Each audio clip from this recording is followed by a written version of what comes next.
Okay, that didn't go over as well as I thought it would. No, Governor Ducey's had a tremendous vision, but more importantly than his vision is his strategic plan and just carrying out the plan that he's created.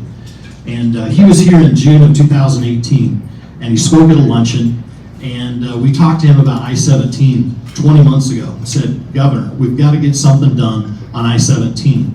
Here we are 20 months later, he's put it out to bid. We're going to have more lanes on I-17, and so he's not just all talk, he gets stuff done, he delivers. Thank you. Well, look, I could go on and on, but I want to give the governor as much time as possible. Ladies and gentlemen, please welcome to the stage our governor, Governor Doug Ducey.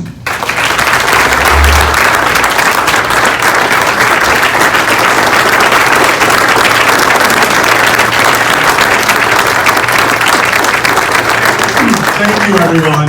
Thank you, everyone, so much. Thanks for the warm reception. It's great to be in Yavapai County. Yeah. Anything to get out of the state capitol. When I arrived here about an hour ago, I asked my DPS detail, I said, I saw the snow on the ground. I said, what's the temperature? He said, it's 42 degrees. I was warm in my jacket, but it's only winter in Yavapai County till 11 a.m. It's just beautiful. What a beautiful day. I want to say to Mayor Mengarelli, thank you. And I give the credit for what's going on in Arizona to our citizens. I mean, I think we've got the greatest place in the country in which to live. Yavapai County and Prescott are reflective of it, and I'm very grateful to be here today to give you an overview of the state of the state and what's happening in Arizona. I want to say thank you to the Prescott Chamber and the City of Prescott for hosting today. I've been traveling quite a bit, but you always recognize Prescott as you're coming in, and it's just got that perfect climate in Arizona, and I'm not the only one that's discovered that in the last decade.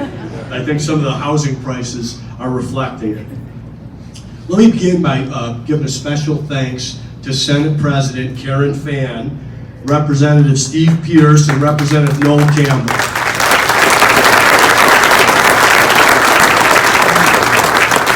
You are well represented at the state capitol. And I want you to know that your elected leaders are not only excellent leaders. Of course, President Fann leads a chamber, but they are vocal in terms of what is most important to them. And I think that's important because we're going to talk a lot about parts of the state outside of Phoenix. You know, tomorrow marks Arizona's 108th birthday. We are the youngest state in the lower 48. And I think with that youth, you see energy. And with that energy, you see innovation. And I want you to know that today, the state of our state is strong. And the good news is, it's only getting better.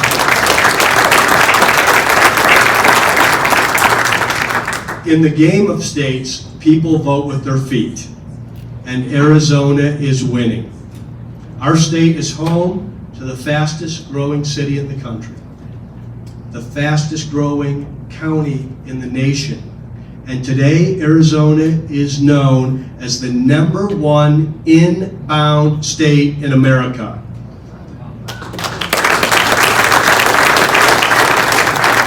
And don't worry, we're going to remind those Californians that they left California for a reason. And we'll keep Arizona, Arizona.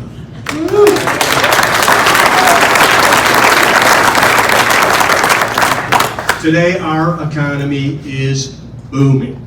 We have 350,000 new private sector jobs since 2015. We're the #2 state in the nation for job growth, and our poverty rate has dropped. We have lifted more people out of poverty than any other of the 50 states in America. Something to be proud of. Shows that there's opportunity for all. Prescott and Prescott Valley have played a significant role in our state's economic growth over the past several years, with so many companies setting up shop or expanding here. Companies like Sprouts Farmers Market, Superior Industry, Signs Plus, MI Windows and Doors, and Print Pack. And of course, there's also Vinyl Visions, Quality Plastics, and the award-winning Superstition Meadery.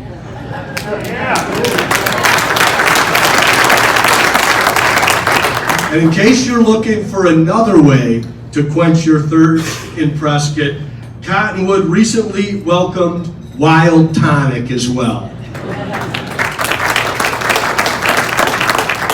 All of this growth is reflected in our growing general fund and bursting revenues.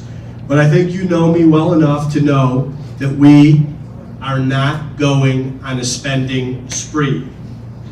And something else, there's one thing that's been consistent and persistent over the 5 years I've been in office. It is the spending lobby and how they are omnipresent down at the state capitol. So let me repeat what I've said in 2 inaugural addresses and 5 State of the State speeches. We are not raising taxes in Arizona. Not this session, not next session, not at the legislature, not at the ballot box. We are not raising taxes on my watch.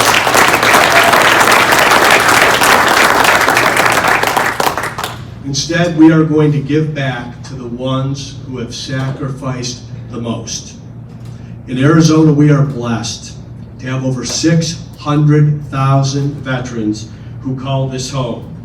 These brave men and women are heroes. They make our state stronger when they choose Arizona, and we owe them an eternal debt of gratitude for the freedoms that they enjoy.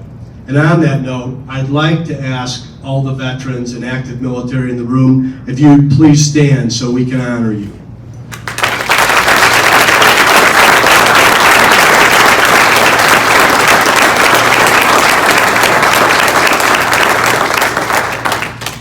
You know, these folks, once retired, continue to give back to our state. So government should not be taxing their service to country. Government should be honoring their service to country. We have a goal in Arizona to make this home base for veterans everywhere in our country, and our budget this year does this by eliminating all state income taxes on military pensions once and for all.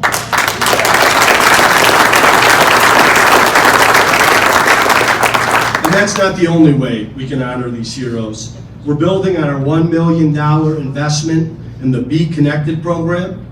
We've got new veterans' homes that are under construction in Flagstaff and Yuma. And for our heroes and military spouses, feel free to polish your resumes. We're getting rid of your occupational licensing fees as well. Now, on the topic of government reform, we have been on a blitz in Arizona to get rid of unnecessary regulations. You know, in government, oftentimes people talk about all the things they want to do, and I'm sure we all have things we want to see get done. But there are some things that are no longer necessary. There are things that came in the past that are now getting in the way. And a lot of that is regulations. Even with the amount of talent and expertise we have in the governor's office, it took them some time to bring together for me the amount. I said, how many regulations do we have in the state of Arizona? The answer was 11,000 rules and regulations. So we offered out in 2017 to the citizens and to the business community what regulations are unnecessary.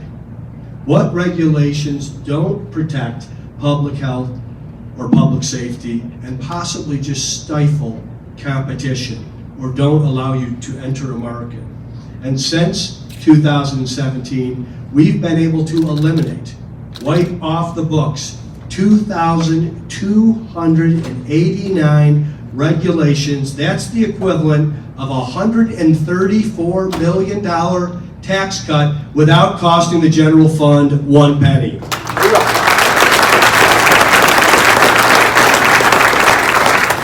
I was just back in Washington, D.C. with President Trump and President Pence, and in the state dining room from the podium, President Trump recognized Arizona's leadership in the removal of regulations. They're doing the same thing at the federal level, and he challenged the other governors to model what Arizona is doing across the nation. So just so you know, we're not slowing down, and nobody's going to catch us.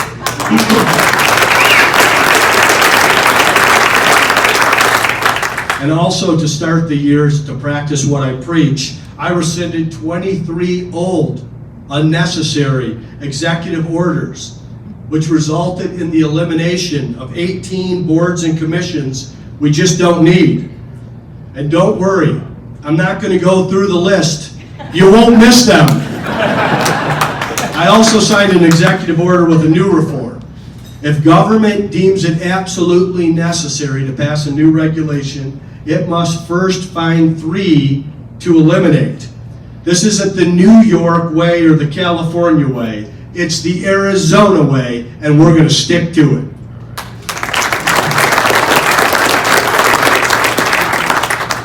Also this year, I don't know if you saw some of what was on the ballot last November, but this year we're going to take action to make sure all of Arizona continues to respect the rule of law. Last fall, in southern Arizona, a troubling proposal to defy federal law was soundly and overwhelmingly rejected by Democrats and Republicans alike in Tucson, Arizona. It wasn't even close. And now it's time for all Arizonans to make their voices heard and to enshrine it in our Constitution. This November, we're working to give all Arizona voters the opportunity to say yes to the rule of law and no to sanctuary cities.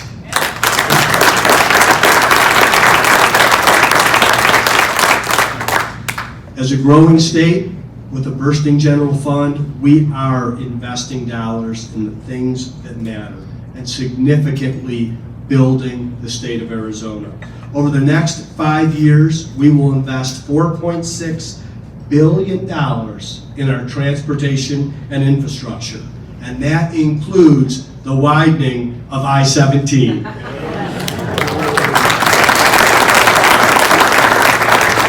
For families headed this way, that means more time for beauty, history, and recreation, along with convenience and less headaches as they enjoy the beauty of Prescott and less time stuck in traffic.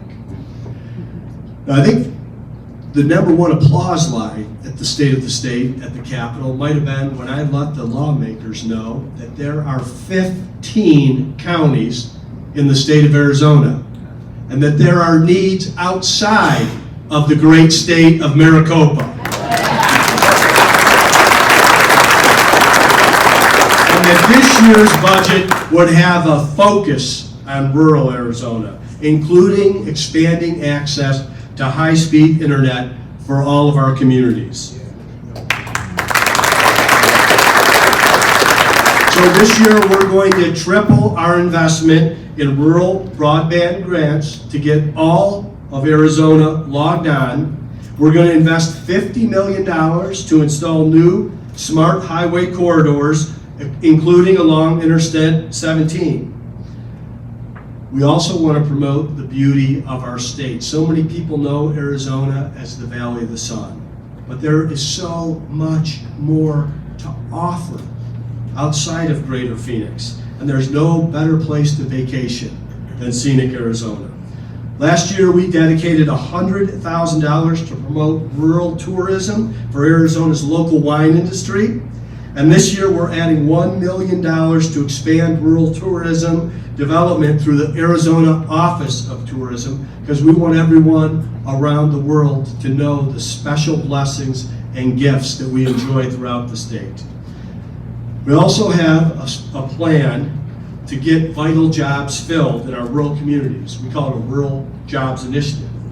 Believe it or not, we have 2,000 manufacturing jobs available outside of Maricopa County or Pima County. And I would say the biggest change in our state's economy in the last decade, we're a state that's always been known for growth.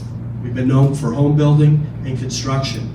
But today in Arizona, we have more manufacturing jobs than we do construction jobs. Our economy has been diversified. And those 2,000 jobs are outside of Maricopa and Pima. That spells good news for the economies of Yavapai, Prescott, and all of rural Arizona. The budget's going to include $825,000 to bolster efforts at Yavapai College and help get these jobs filled. Nobody's better at training our citizens than them. And these dollars are on top of an additional $778,000 in flexible funds that are headed to Yavapai College and will be in our budget. Thank you. Thank you for the good work with me. And this year, of course, we're going to continue to invest in our kids and in our public schools. To date, we've pumped $4.5 billion in additional investments into Arizona public schools. With the new budget, that figure will rise to $6.6 billion, plus a 20% pay increase for our hard-working teachers, and we've done all of this without raising taxes.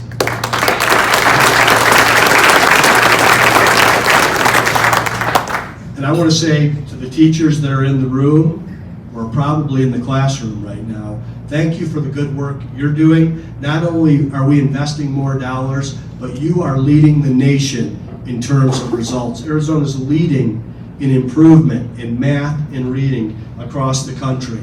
And I know you need even more help. So there's going to be a larger investment in school counselors to deal with mental health issues on our campuses, cops on our campuses to make sure that our schools are safe, and a focus on school safety.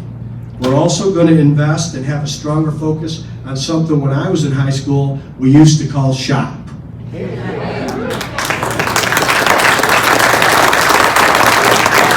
Because the SHOP skills are where 65% of the job openings are in Arizona and in America. Today we call that CTE, Career and Technical Education. We also have a Teachers Academy to say to young people, if you choose education as your focus and you commit 5 years to going to the front of the classroom, we'll cover your tuition, you'll graduate debt-free, and there'll be a job waiting for you in Arizona.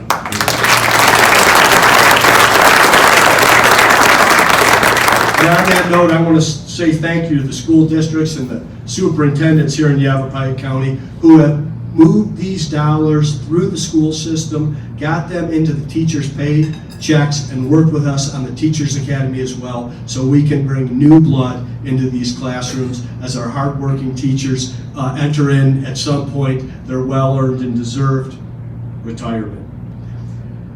I don't know if you remember, but in 2015, the first law that I signed in Arizona was the American Civics Act. Arizona was the first state in the nation. So any child that graduates from an Arizona high school has taken the same test that a new American citizen takes before they're naturalized.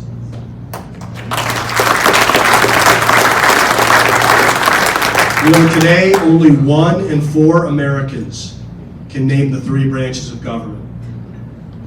70% of our adult citizens don't know that the Constitution is the supreme law of the land. In Arizona, we've taken steps to fix this. We're going to make certain that our next generation is equipped to inherit our republic. You know what our high school students already have to do, but I'm proposing that we expect more, that we start them even earlier and give our middle schoolers a chance to complete this exam, because we know there is more to learn beyond just civics. So in honor of a legendary Arizonan whose life has been a living civics lesson. I'm calling for a day when classroom instruction will be dedicated solely to civics and American history. Sandra Day O'Connor, Civics Celebration Day.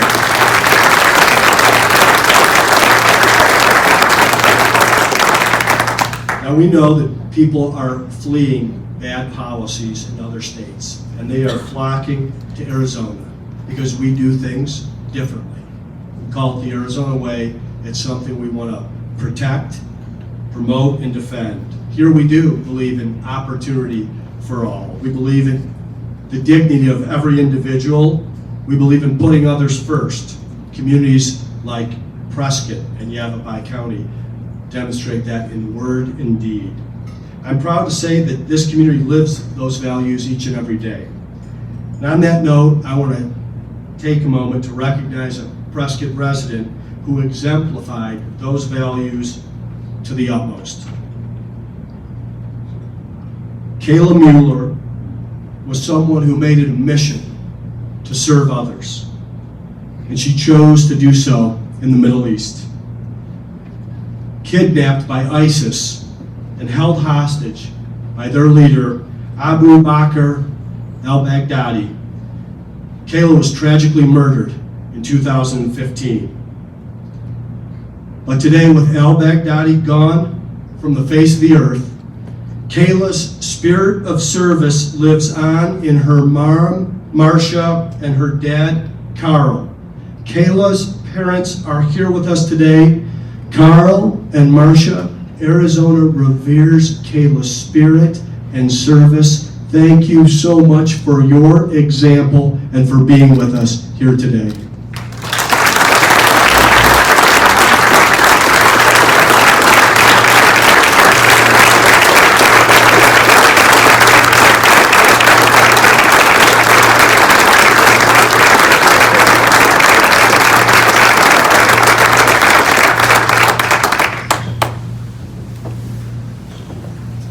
Can I share the news with them? I was able to visit with Mr. and Mrs. Mueller earlier today, and there is a painting that has been commissioned in Washington, D.C. by Special Forces, and that painting is going to be memorialized at the state capitol upon completion. It has a very special letter and two very special pictures. And they asked me if this was possible. And I said, yes, of course.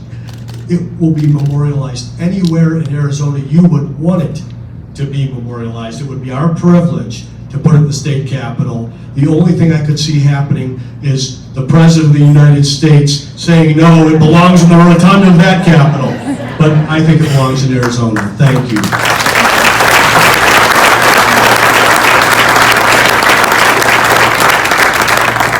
From our veterans to our teachers to the business people that are in the room, to the moms and dads and families, and the young humanitarians like Kayla Mueller. Prescott is making Arizona proud. So please, all I ask of you is to keep up the great work.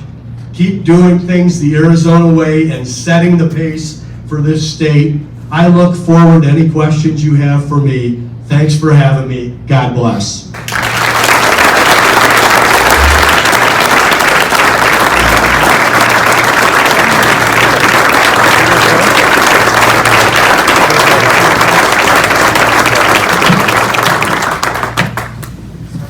All right. You've been busy today. You went out to Lake Havasu and then rolled through here. And I think there's something to be said for a governor who's not going to be running for re-election, just how hard you're working. You're getting out here to rural Arizona, and we appreciate you being here in Prescott today. You can kind of see why we love living here if you just look out the window. It's beautiful. I want to say again, thanks for having me. Thanks for the warm reception. And I do really make a point of getting out of the state capitol. I think you get smarter and wiser getting out of the bubble down there. So, and I enjoy it very much as well. So thank you, Mayor. Yeah. So you talked a little bit about K-12 education funding. I think I saw our good friend Joe Howard here, the superintendent of PUSD. We have some amazing schools. We're very proud of our schools up here. But you touched on K-12 education, and in January announced a new initiative to accelerate results in Arizona's K-12 schools. Can you tell us a little bit more about that? So yes, funding is always going to be an issue in education. I came into office, you mentioned it, there was that $1 billion deficit. Our education community was actually in a years-long lawsuit that predated my election, and we inherited that. We've been able to balance the budget. We're in a position now where we're putting additional spending in. We cleaned up the lawsuit. We've gotten a pay raise to the teachers. I talked about the results these fine leaders and educators are getting inside the state of Arizona, but we know that more needs to be done. So we want to close that achievement gap. One is we want to get dollars to the schools that are excelling because they can actually do more, and with school choice in Arizona and open enrollment, parents can move their children to those public schools. But where you really make a difference is where you close the achievement gap. And that's where school kids aren't in an excelling school, and we get commitment from the principals and the superintendents. And I'll tell you, there's one consistency in an excelling school in Arizona, and that's a great leader. Okay, when you have the right principal, when you have the right superintendent, teachers flock to that individual. They want to work with that individual. It's just like you see in the private sector. You know, when you have a good CEO, you see a good company and you see a bad leader, and what happens when that transition happens? Well, people leave. Good people have options. We want to get dollars to schools that will make a commitment to turn around. We call it Project Rocket. We tested it in 3 districts, both in the urban core and in rural Arizona, Avondale, Wickenburg, and Deer Valley. And these schools just blew it out of the water. It's a very straightforward program. It's getting good teachers alongside eager and curious teachers that are in need of improvement, putting the funds there, because the people that are in these classrooms, it's hard. I mean, anybody that's helped their kid with homework knows how hard it is to teach. Imagine doing it for 25, 30 other kids that aren't your kids. And the people that do it right make a real difference in these children's lives. I'm sure each of us, if we went around the room, could name several teachers that impacted your life. I know I certainly could, that impacted my life. So the people, the good people that are in the front of these classrooms, they want to do a good job. It's a learned skill over time. So we're taking the good teachers that know how to do it, putting them along the teachers that want to do it and really making a difference. We were able to triple the results, double-digit improvement in math, science, and reading in these districts. It's what will really close the achievement gap. It's a way to put more funding into K-12, but to do it in a targeted way. I don't believe in, sometimes you need things that are across the board, but oftentimes you have to prioritize. And on this is targeted investment, which will have a return for our kids and families in the state of Arizona. Very good. So we're talking about kids here in Arizona. On that note, tell us more about your focus on the mental health aspect and what you're trying to do in that space. So mental health is, I think, an idea whose time has come. There's been a certain stigma associated with mental health, and I really learned a lot about this issue when I tried to tackle school safety. 2 years ago, I was at the governor's only meeting at the White House, and Governor Rick Scott of Florida was given the microphone to talk about what he was dealing with in the aftermath of the school shootings. I think we all remember what happened in southern Florida. And as I listened to what he was doing and the legislation he was trying to pass, I thought, why are governors only reactive to a school shooting? What can we do proactively to ensure that this doesn't happen? So I convened different meetings. It's one of the great things about being governor. People will come and visit if you ask them to. So I got a bunch of high school kids and I said, and I didn't delegate these meetings out. I led them myself and I said, they're going to go as long as they're going to go. Everybody's going to get to talk. Do you feel safe in your high school? And what does school safety look like to you? And we brought in teachers. Then we brought in principals. Then we brought in superintendents, mental health experts, law enforcement leaders, county prosecutors. I learned a lot. I think I'm not going to say the young man's name who committed the massacre in Florida. But what I learned through that is, one, by the grace of God, we haven't had that happen in Arizona. We're not perfect, but we haven't had one of those cable news tragedies where the entire country is looking at our state. But one of the superintendents said to me, when there's someone like that, everyone knows who that is, and they are scared of them. That's identifiable, and it's rare. What is more common is we have a lot of young people that are lonely, and they're depressed, and they're socially and emotionally disconnected, and they may not be hurting others, but they're hurting themselves. And it's not uncommon at all for us to have suicide announcements. So in the school safety plan, we want to bring more counselors onto campus, and in this state of the state, and it's not just young people. We see this in our veteran community as well. We see a crisis of heart and soul, and the opioid epidemic and the addiction. And we wanted mental health to be treated by insurance the same way an annual physical is. So that you can go in and there's funding, there's help, and there's support for it.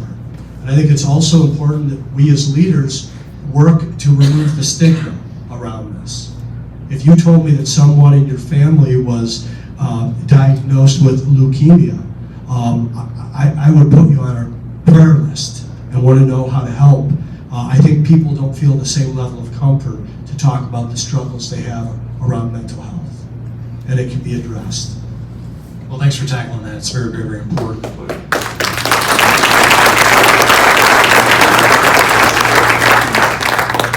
Before we open up to questions, you were just in DC, you mentioned that, and saw the picture when you were at dinner with Melania and the president. That was kind of cool.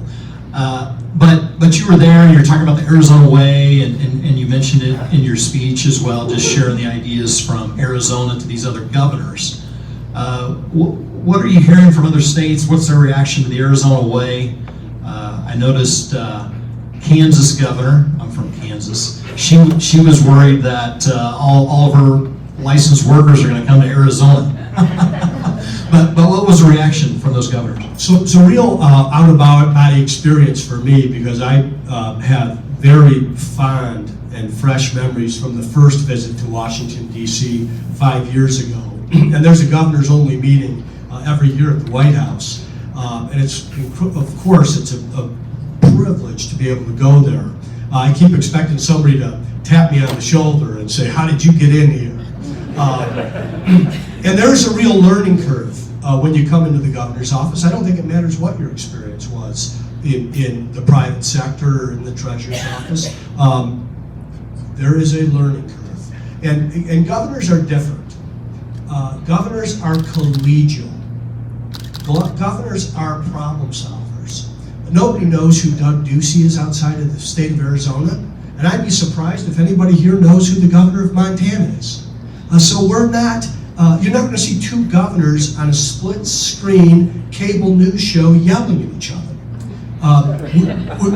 We share best practices. We share things that are working inside our state. And when I was at the White House 5 years ago, I was a sponge. I was a student.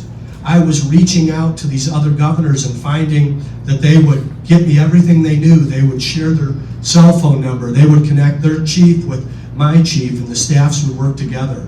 And this year, I had a lot of new governors coming to me and saying, "Boy, how did you pass the American Civics Act? And you were the first state to do it." We were also the first state to pass universal recognition of occupational licensing. We don't think that you lose your skills just because you pack up a U-Haul truck in Illinois and move to Arizona. So why should some bureaucrat tell you that you have to go back to school for 1,800 hours, spend $30,000, and stay out of the workforce for 40 weeks? So if it was good enough in another state and you're in good standing, we'll recognize it in Arizona so you can get to work tomorrow and start earning a living.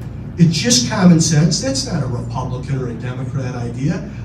That's an idea that's possible in Arizona because we are open for opportunity. And the biggest opposition that I heard to that idea last year in the legislative session, somebody said, well, if we do that, that will be a competitive disadvantage to the other states. We have to wait until they pass the law. No, you were elected in this state, okay? You're a legislator for the state of Arizona, but it just, I make a little bit of fun now and again. If you remember my second State of the State, I said I'd be remiss if I didn't thank my partner in growing Arizona's economy, and that was then Governor Jerry Brown. Jerry's done incredible things to push good people out of the state and send them our way. And while I do think that this is benefiting our state in the short term, I don't think it's benefiting our nation in the long term. And I think all of our citizens, wherever they are, have a right to work. So I'm hopeful that the good governor of Kansas, Governor Kelly, will take that idea and get it passed. And that will go from being a competitive advantage for Arizona to being the level playing field in all 50 states so that we can continue to have a growing, strong, and prosperous economy in the U.S. and Arizona can be recognized for leading the way.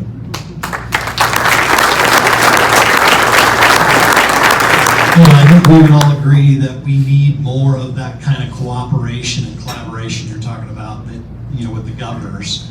We need that, and I can tell you we have that here. When we took the governor out to the airport terminal construction today just to show him where the building will be, and but we talked about just the partnerships that exist here in Yavapai County and the way everybody, it's a municipal airport, it's the city's airport, but we don't really care about that.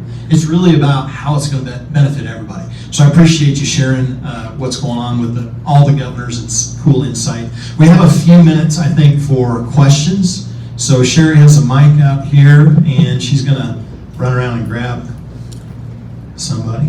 Hi, Governor. Thank you for making Prescott one of your stops in Greater Arizona. And thank you for paying down, I think, over $700 million of general fund debt during your first 4 or 5 years. Unfortunately, one part of state debt that's not going down is our retirement systems. And together, PSPRS and ASRS are $24 billion underfunded.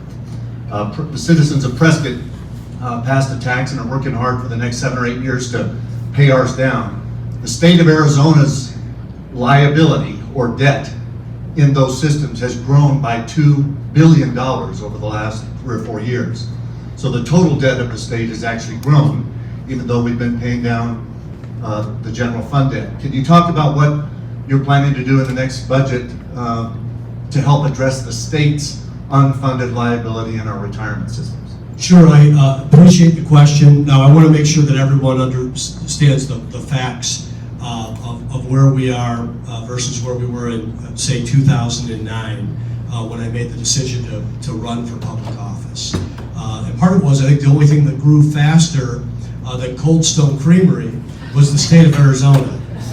And I was shocked that our state was financially insolvent in 2009, was on a bank servicing contract to the Bank of America for $738 million to pay teachers, fill potholes, or provide any essential state service. You'll remember that the state capitol and government buildings were leveraged off to get through what was a brutal downturn. When I came into office, I inherited $1 billion deficit. And you do get a lot of undeserved popularity when you're selling ice cream. That all goes away when you balance the budget. So those memories are still very fresh for me.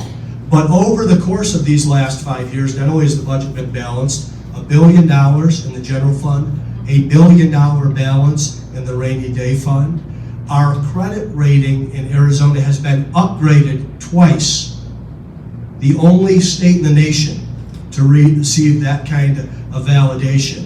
We now own the state capitol again. That has been bought back. And state debt has been paid down. I would say we have a reasonable debt. You want to, it's like most of us, I imagine, have a mortgage on our homes. When the mortgage on your home is a small percentage of your income or your GDP, it's responsible. Now, the specific issue around our pension system, and I did some work on this on SB or HB 1069. Yeah, with I think it was Speaker Tobin at the time, and predated Speaker Adams. Our state pension system has been called the least dirty shirt in the closet. Meaning, you pointed out the unfunded liability and neglected to put out the amount of assets that are under management. So the good news right now is anybody who's a teacher or a state employee or a firefighter or a cop who's in retirement or headed to retirement, you're going to be just fine. Okay, the dollars are there, your pension will be paid. Can you say the same truth about the first responder that was fresh out of school and hired yesterday? And this is really what needs to be addressed in terms of pension reform, in proper investment to begin with on some things that we're fixing with the board construction and PSPRS, something that was done in terms of a small reform in terms of Proposition 124 in 2016. So there have been some small steps to address this. There's more that's needed to be done. Pension politics is among the most brutal of challenges. I know what it does to local municipalities, but until folks see a crisis or a cliff where somebody is not going to get what they have been committed to, it's harder to make those larger changes. We're committed to continuing to get in and take the steps necessary to leave the state much better than we found it. Part of that will be continued debt reduction and the fixing of our pension programs to our ability to impact that. Very good. Sure. Governor and Mayor, we only have time for one more question, Okay. so. Thank you, and I appreciate all that you've done for the state of Arizona. I'm from a small community just north of Prescott, Chino Valley, and we've struggled like many other communities with road funding. And I know that there's been little movement on looking to increase maybe the gas tax, and I'm just curious what your thoughts are on that and how you might be able to help some small communities with that issue. Fair question, and it's one that I hear all around the state. I've been up here many times. I love coming up here and enjoy it, and I always leave here wiser and better informed than when I came. And during the election year in 2018, if there was one constant, if there was a word cloud, the biggest thing in the word cloud would have been I-17. And I heard that, and we've been able to move funding forward. We've got $4.5 billion additional dollars over the next 5 years in infrastructure. And this is not pointing fingers at anyone. The Great Recession was very difficult on Arizona. There will be a downturn sometime in the future. I don't know when. Right now, it's blue skies ahead, and we've got a lot of momentum. When it does happen, it'll be unexpected and inevitable. But we are better prepared. I talked about the metrics where we are financially. Also, our economy's been diversified. But because of the Great Recession, there was neglect. There was just, I've been in rooms where people are yelling. Not in the last several years, but when I first came into office, and I said, there was no money. I mean, there wasn't a dollar in any account. The state, it did have to go into that tremendous debt. The position is rosy and optimistic and hopeful. $4.5 billion is not an insignificant amount of money to spend on infrastructure, and that's been carved out. That is going to be spent. So it's a matter of prioritization. So part of this is on the city, the county, the state, and of course the real force multiplier in any of these settings is the federal government. If there is one thing, if the governors ran Congress, we'd have an infrastructure bill. Okay, both Democrat and Republican. I mean, governors have to pave roads and they're in charge of maintenance, and they do have people upset when they're is a road that needs now is just 100% focused on what they say is the Super Bowl of the presidential election. I have a lot of confidence that post-November, regardless of the result, and I'll be working very hard for a certain result, but the infrastructure part of it is a nonpartisan idea. It could be embraced by both Republicans and Democrats. In a presidential election year with the U.S. Senate and House of Representatives up for grabs, you're likely not to see much happening in Washington, D.C. I'm confident you'll see a lot happening on infrastructure, drug prices, and further commitments in the battle against opioids immediately they're following, which will help us catch up, keep maintenance, and then we've got a lot of building to do in Arizona. If you look at a heat map of the United States of America, it's weighted very heavily east of the Mississippi, yet the population and business migration has been to us, has been to the Southwest, and this is where the future federal investments will be alongside our state, municipal, and city investments, and we're happy to do it. All right. Well, thanks so much for being here. Thanks for your vision, your leadership. Thank you for honoring our good friends, Mr. and Mrs. Mueller, today. We appreciate what you had to say about Kayla today.